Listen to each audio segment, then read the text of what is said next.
نحمدہ ونصلی علی رسولہ الکریم اما بعد اعوذ باللہ من الشیطان الرجیم بسم اللہ الرحمن الرحیم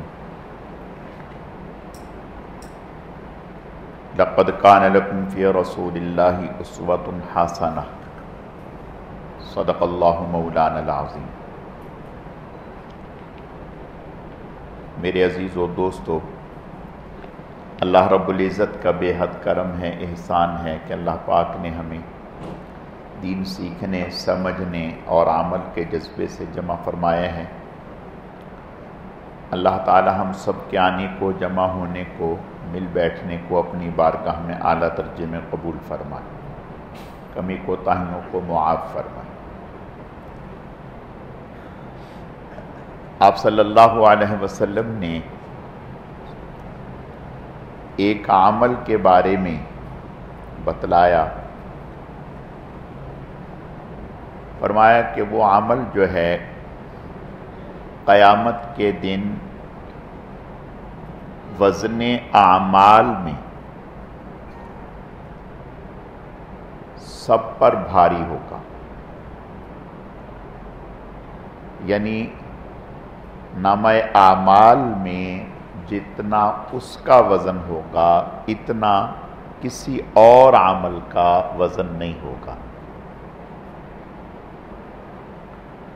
اور ایک جگہ ارشاد فرمایا کہ قیامت کے دن یہی شخص میرے سب سے زیادہ قریب ہوگا۔ اور ایک جگہ فرمایا کہ ایک شخص جو ہے وہ روزے رکھتا ہے اور مسلسل روزے رکھتا رہتا ہے، اور ایک شخص جو ہے یہی روزے رکھنے والا راتوں کو قیام بھی کرتا ہے۔ تو آپ نے ارشاد فرمایا کہ وہ جو عمل والا جس کا عمل وزن اعمال میں سب پہ بھاری ہوگا، جو قیامت کے دن حضور کے سب سے زیادہ قریب ہوگا، فرمایا وہ اس سے بھی آگے نکل جائے گا۔ اب یہ کون سی چیز ہے کہ جس کا آپ صلی اللہ علیہ وسلم نے اتنا اجر و ثواب بیان کیا ہے؟ یہ عمل سب سے زیادہ کامل اور مکمل نبی میں ہوتا ہے، اللہ کے پیغمبر اور رسول میں ہوتا ہے۔ اس کے بعد جو نبوت کے جتنا زیادہ قریب ہوگا اس میں یہ عمل اتنا ہی زیادہ ہوگا۔ وہ عمل ہے کیا؟ آپ صلی اللہ علیہ وسلم نے ارشاد فرمایا حسن اخلاق، اچھا اخلاق۔ اب اچھا اخلاق کسے کہتے ہیں؟ اچھے اخلاق کا معنی یہ ہے کہ انسان کا دل آئینے کی طرح ہو، انسان کا دل آئینے کی طرح ہو، آئینے کی طرح دل صاف اور شفاف ہو۔ جب دل صاف اور شفاف ہوگا تو اس میں اخلاق ہی اخلاق ہوگا۔ جب دل میں میل ہوگا گناہوں کا تو پھر انسان چاہے بھی کہ اپنے اخلاق کو اچھا کر لے تو اس کا اخلاق اچھا ہو نہیں سکتا۔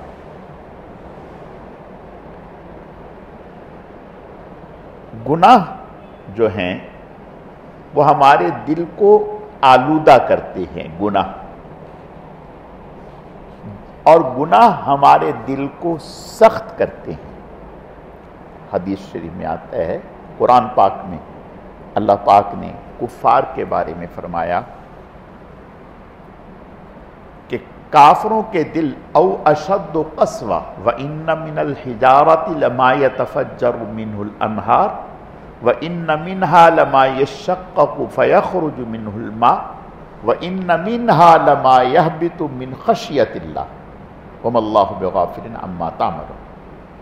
اور اس سے پہلے فرمایا کہ کافروں کے دل اس سے بھی زیادہ سخت ہیں۔ اللہ پاک نے پتھر کی 3 قسمیں بیان کی۔ وَإِنَّ مِنَ الْحِجَارَةِ لَمَا يَتَفَجَّرُ مِنْهُ الْأَنْهَارُ وَإِنَّ مِنْهَا لَمَا يَشَّقَّقُ فَيَخْرُجُ مِنْهُ الْمَاءُ وَإِنَّ مِنْهَا لَمَا يَهْبِطُ مِنْ خَشْيَةِ اللَّهِ۔ یہ پتھر کی 3 قسمیں بیان کی اللہ پاک نے قرآن میں، کہ ایک پتھر کی قسم وہ ہے جس سے پانی نکلتا ہے، یعنی چشمہ پھوٹتا ہے، اور ایک پتھر کی قسم وہ ہے جو اللہ کے ڈر اور خوف کی وجہ سے لڑک جاتا ہے۔ وَإِنَّ مِنْهَا لَمَا يَهْبِطُ مِنْ خَشْيَةِ اللَّهِ۔ اور ایک پتھر وہ ہے جس سے نہر پھوٹتی ہے۔ اور حدیث شریف میں حضرت موسیٰ علیہ السلام کے بارے میں آتا ہے کہ ایک دفعہ وہ تشریف لے جا رہے تھے، تو راستے میں دیکھا کہ ایک پتھر رو رہا ہے۔ اچھا، اب یہ بات ہماری عقل میں آتی نہیں، ہم کہتے ہیں کہ یہ تو جمادات ہیں، ان میں یہ شعور، رونا، ہنسنا، محبت، ناراضگی، یہ تو انسانیت کا خاصہ ہے، لیکن ایسا نہیں ہے۔ ایک تو قرآن نے ذکر کیا ایک جگہ، وَإِن مِّن شَيْءٍ إِلَّا يُسَبِّحُ بِحَمْدِهِ، کہ ہر چیز اللہ کی تسبیح اور تحمید بیان کرتی ہے، تم نہیں سمجھتے، وَلَٰكِن لَّا تَفْقَهُونَ تَسْبِيحَهُمْ۔ اور دوسرا، اس آیت میں، یہ جو میں نے آیت پہلے تلاوت کی ہے، یہ سورہ بقرہ کی آیت ہے اور نصف پارے والے رکوع میں ہے، یہ اس میں ہے۔ اس آیت میں اللہ نے پتھر کی قسمیں بیان کی۔ اور حضرت انس رضی اللہ تعالیٰ عنہ کی روایت ہے کہ جب ہم خیبر سے واپس لوٹ رہے تھے، خیبر سے، جنگ خیبر سے، تو حضور صلی اللہ علیہ وسلم جب مدینہ میں داخل ہوئے تو احد پہاڑ کو دیکھا تو فرمایا احد پہاڑ ہم سے محبت کرتا ہے، ہم احد پہاڑ سے محبت کرتے ہیں۔ اب دیکھیں، چلو بھئی ہم تو محبت کرتے ہیں، لیکن احد پہاڑ ہم سے محبت کرتا ہے، اس کا مطلب یہ ہے کہ اللہ نے اس میں اتنا شعور رکھا ہے، اور نبی کی بات غلط نہیں ہوتی، نبی کی بات غلط نہیں ہوتی، اس کا مطلب ہے اللہ نے اس میں شعور رکھا ہے۔ اور آپ صلی اللہ علیہ وسلم نے ارشاد فرمایا احد پہاڑ ایک پہاڑ ہے جو کل قیامت کے دن جنت میں ہوگا، جنت میں ہوگا۔ تو خیر، موسیٰ علیہ السلام نے جب گزر ہوئے تو دیکھا کہ بھئی ایک پہاڑ ہے، پتھر ہے، رو رہا ہے، تو حضرت نے فرمایا کہ بھئی تو کیوں رو رہا ہے؟ اب دیکھو، یہ پتھر رو رہا ہے، ہنس رہا ہے، یہ مجھے آپ کو تو پتہ نہیں چلے گا، مجھے آپ کو تو پتہ نہیں چلے گا، نہ اس کے رونے کا پتہ، نہ اس کے ہنسنے کا پتہ۔ یہ بھی آنکھ دیکھنے والی اللہ کے نبی کی ہو سکتی ہے، اور اللہ تعالیٰ دکھاتے ہیں۔ تو موسیٰ علیہ السلام نے اس سے پوچھا، اور اب پتھر سے بات کرنا، کلام کرنا، اور پتھر کا بات کو سننا، سمجھنا، یہ بھی نبوت ہے۔ حضور علیہ السلام درخت کو اشارہ فرماتے تو وہ چل کے آ جاتا، درخت کو اشارہ کرتے تو چل کے آ جاتا، کینکریاں آپ کے ہاتھ میں کلمہ پڑھتی، اور صحابہ کرام کہتے ہیں کہ ہم، حضرت ابو ہریرہ رضی اللہ تعالیٰ عنہ کی روایت ہے کہ کھانا جو حضور تناول فرما رہے ہوتے اس سے ذکر کی آواز آ رہی ہوتی اور ہم کھانا کھا رہے ہوتے۔ یہ حضور علیہ السلام کا معجزہ ہے۔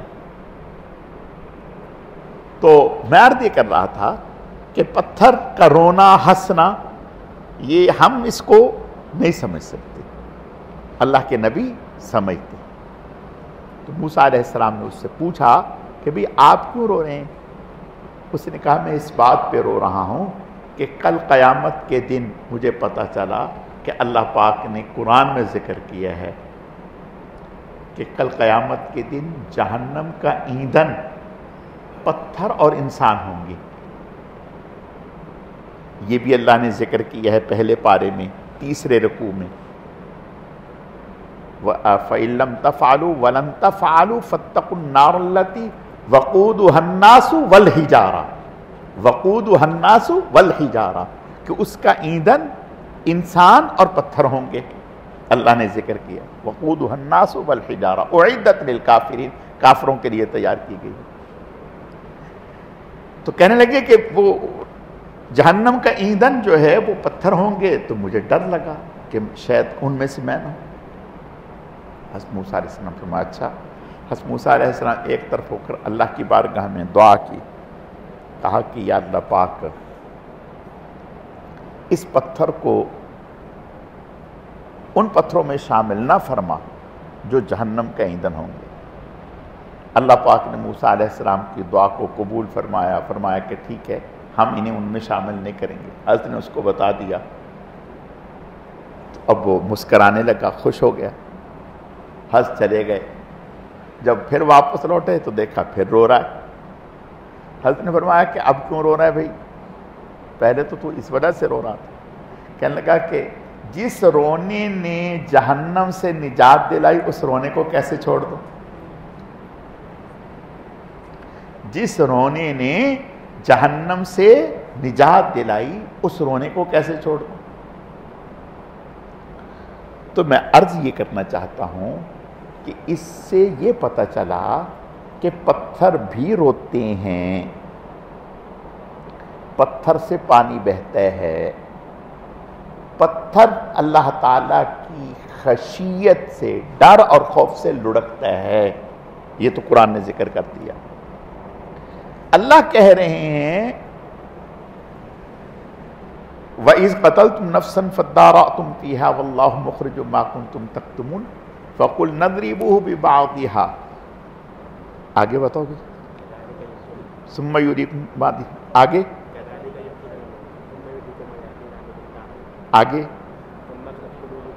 ہیں ہاں ثُمَّ قَسَتْ قُلُوبُكُم مِّن بَعْدِ ذَلِكَ فَهِيَ كَالْحِجَارَةِ ثُمَّ قَسَتْ قُلُوبُكُم، تمہارے دل اور زیادہ سخت ہو گئے، اور زیادہ سخت۔ فَهِيَ كَالْحِجَارَةِ، پتھر کی طرح، او اشد قسوہ، یا اس سے بھی زیادہ سخت ہو گئے، اس سے بھی زیادہ سخت ہو گئے۔ تو پتہ چلا کہ انسان کا دل جو ہے نرم بھی ہو جاتے ہیں اور سخت بھی ہوتے ہیں۔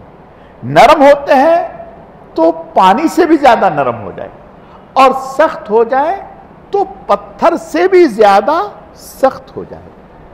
جب سخت ہوتا ہے تو پھر بڑے سے بڑا ظلم نہیں لگتا۔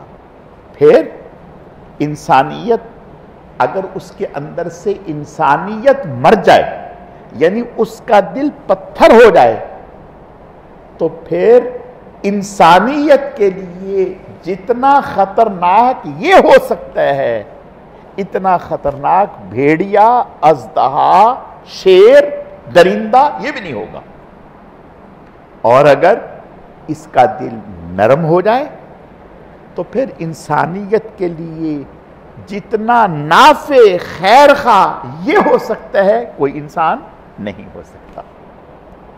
اور ہم دیکھتے ہیں، آپ غور کریں، تاریخ پڑھیں، انسانیت کو جتنا نقصان انسان سے پہنچا ہے، بھیڑ، درندہ، بھیڑیا، شیر،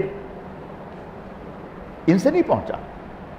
کبھی آپ نے نہیں سنا ہوگا کہ شیروں نے تنظیم بنا لی، بھائی شیروں نے مل کے تنظیم بنا لی، ہاتھیوں نے تنظیم بنا لی کہ آج بھائی فلاں شہر پر حملہ کرنا ہے۔ کبھی نہیں سنا آپ نے۔